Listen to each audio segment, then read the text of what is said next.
শিবাস পণ্ডিত কে ছিলেন? পঞ্চতত্ত্বের অন্যতম। পঞ্চতত্ত্বাত্মকং কৃষ্ণং ভক্তরূপ সর্বকং ভক্তাবতারং ভক্তাক্ষং নমামি ভক্ত শক্তিকং। শিবাসকে বলা হয় ভক্তের ভক্ত। এই শিবাস পণ্ডিত প্রথম আসল বাড়ি ছিল সিহট্টে, বাংলাদেশের সিহট্টে।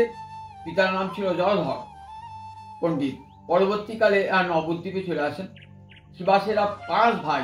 5 ভাইয়ের মধ্যে বড় ভাইয়ের মেয়ে ছিলেন ওই আমাদের বৃন্দাবন দাসের মাতা নারায়ণী দেবী।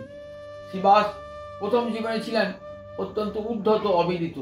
15-16 বছর বয়সেই স্বপ্নাদেশ প্রাপ্ত হন যে তারা পরমায়ু আর বেশি দিন নাই, অল্পায়ু তুই 1 বছরের মধ্যে তোর মৃত্যু করবি। তখন মনে মৃত্যু ভয় জাগে। তখন একদিন নারদ পুরাণ পাঠ করে দেখলেন যে হরিনাম নামই একমাত্র সর্বস্ব, হরিনামে মানুষকে পরমায়ু দান করতে পারে। তখন পরম ভক্তি বাড়ে, হরিনাম করতে আরম্ভ করলেন।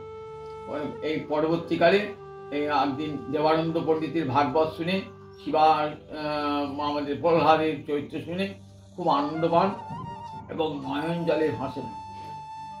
এই শিবাস অঙ্গনে আমার মহাপ্রভুর প্রথম মহাপ্রকাশ ঘটে। গয়া থেকে ফিরে এসে শিবাস অঙ্গনে মহাপ্রভুর মহাপ্রকাশ। শিবাস ছিলেন মূলত নারদ। এইখানে মহাপ্রভু নারদ তো ভক্ত, তাই না এইখানে গিয়ে মহাপ্রভু আরম্ভ হলো হরিনাম সংকীর্তন। এমন ভক্ত শিবাসের পরিণাম ছিল মালিনী। এমনভাবে আত্মনিবেদন করেছিলেন শিবাস পণ্ডিত যে শিবাসের পুত্র মারা গিয়েছে। সবাই শিবাস পণ্ডিত এসে বলছেন, দেখো তোমরা কেঁদো না। শিবাসের আত্মীয় স্বজনরা বলছেন, পুত্র মারা গেছে, কেউ কাঁদবে না? বলে না, পুত্র মারা গেছে, কাঁদবে না, আজ আমার ঘরে গোলকের হরি নৃত্য করছেন। মহাপ্রভু জানতে পারলেন পুত্র মারা গিয়েছে। বলে, শিবাস তুমি দুঃখ করো না, তুমি একটা পুত্র হারে, আজ থেকে আমি আর প্রভু নিত্যানন্দ তোমার 2 পুত্র হলাম। 2 পুত্র।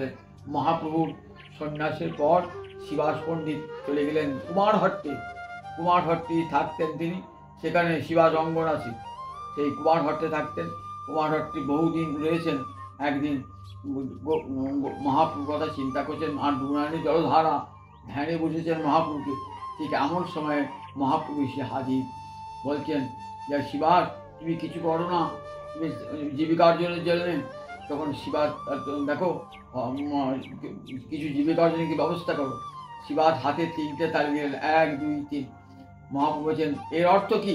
তা বলছেন 1 দিন 2 দিন 3 দিন উপবাস করবো।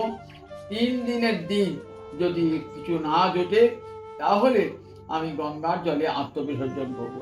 মহাপ্রভু বললেন, কি বলবি শিবাস, তোর জীবনে কোনদিন অন্যের অভাব হবে না। তোর ঘরে সবসময় লক্ষ্মী বিরাজমান সবসময় থাকবে। তোর ঘরে লক্ষ্মী বিরাজমান থাকবে। লক্ষ্মীও যদি কখনো ভিক্ষা করবে, কিন্তু তোর কোনদিন অন্যের অভাব হবে না। সেই শিবাস পণ্ডিত সারাটি জীবন মহাপ্রভুর চরণে আত্মনিবেদন করেছিলেন। শিবাসের 4 ভাই। নলিন পণ্ডিতের কথা বিশেষ পাওয়া যায় না কোথাও, কিন্তু আর বাকি 4 ভাই কিন্তু মহাপ্রভু পরম ভক্ত ছিলেন। এই শিবাসঙ্গ নিয়ে মহাপ্রভু সাপ্তহিয়া ভাব প্রকাশ করেছিল। তিনি যে ভগবান বিষ্ণু ঘরটায় বসে তিনি নিজে দেখিয়েছিলেন যে আমি স্বয়ং সাক্ষাৎ ভগবান শ্রীকৃষ্ণ গৌরাঙ্গ রূপে অবতীর্ণ হয়েছি। এই শিবাসের চরিত্র বড় আদর্শ। শিবাস জগৎকে দেখালেন যে দেখো কেমন করে গৌরহরি উপাসনা করতে হয় জগৎকে। শিবাস একদিন মহাপ্রভু নৃত্য করছেন, শিবাসের শাশুড়ি ঘরে লুকিয়ে আছে। মহাপ্রভু নৃত্য জমাট বাঁধছে না। তখন মহাপ্রভু বলছেন, ঘরে কেউ এমন করে লোক আছে যে কীর্তন বিরোধী? তখন আমার ভাব আসছে না কেন? তখন ঘরে করে লুকিয়ে আছে শাশুড়ি। তখন শিবাস পণ্ডিত চুলের মুঠি ধরে শাশুড়িকে বার করে দিলেন। দেখুন এত গৌর ভালোবাসা, যার জন্য নিজের শাশুড় পর্যন্ত বার করে দিলেন। পরবর্তীকালে অবশ্য গৌরহরি কৃপা করেছিলেন তার শাশুড়িকে।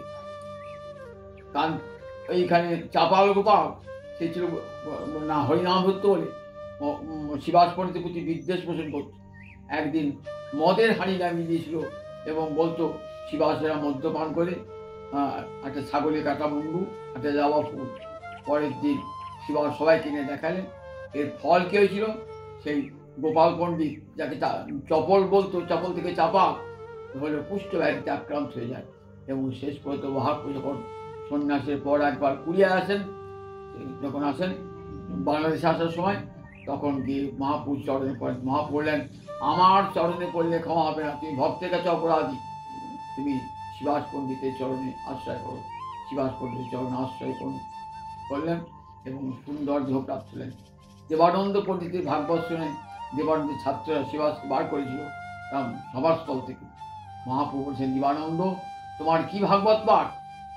ভাগবতের ছত্রে ছত্রে ভক্তি, তুমি আমার ভক্তকে সেখান থেকে বার করে দিয়েছো, তোমার এত বড় স্পর্ধা।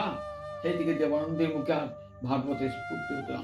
পরে বক্রেশ্বর পণ্ডিতের সাহচর্য পেয়ে জানেন, ওই কুড়িয়ায় অপরাধ ভজনের পাঠে যান এবং সেখানে আবার মহাপ্রভু শিবাসের কাছে পাঠান, অপরাধ ক্ষমা করেন।